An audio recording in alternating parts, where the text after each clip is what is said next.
نبی کریم صلی الله علیه وسلم مبارک فرمایي وای درې اعمال داسې دي چې انسان ته له مرګ وروسته په کار راځي. انسان چې کله مړ سي د انسان د اعمالو چې کومه سلسله ده دا ولاړه سي ختمه سي. خو بعضې اعمال داسې دي چې انسان ته له مرګ وروسته په کار راځي. دا عمل نبی کریم صلی الله علیه وسلم په حدیث شریف کې ذکر کړي دي. درې اعمال دي. نبی کریم صلی الله علیه وسلم فرمایي وای په دا درې اعمالو کې که هر عمل انسان په دنیا کې پرېښی و الله پاک بیا بدله په قبر په آخرت کې ورکوي.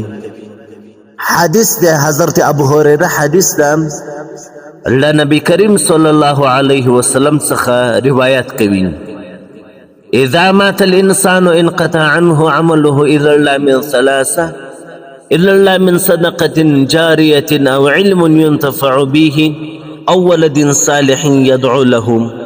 اول عمل په هغه درو عملو کې صدقه جاریه ده.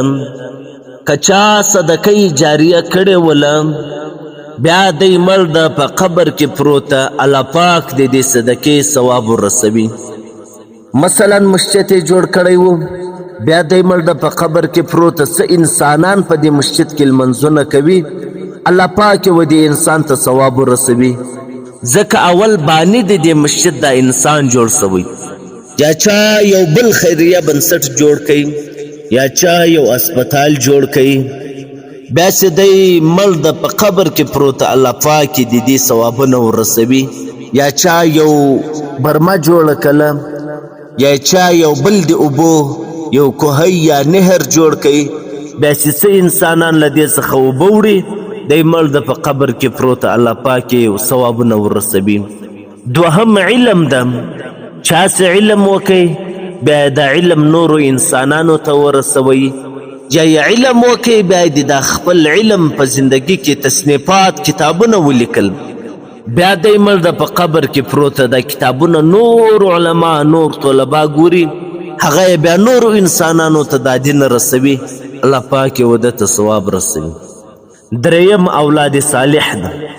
چې چا په دنیا کې اولاد صالح پرېښی وي چې په هغه باندې قرآن دین اسلام دا ټول مکمل زده کړي وي بیا دی مړ ده په قبر کې پروت ده دا اولاد صالح به وده ته دعاوې کوي د هغه دعا په نتیجه به الله پاک وده ته نجات ورکوي.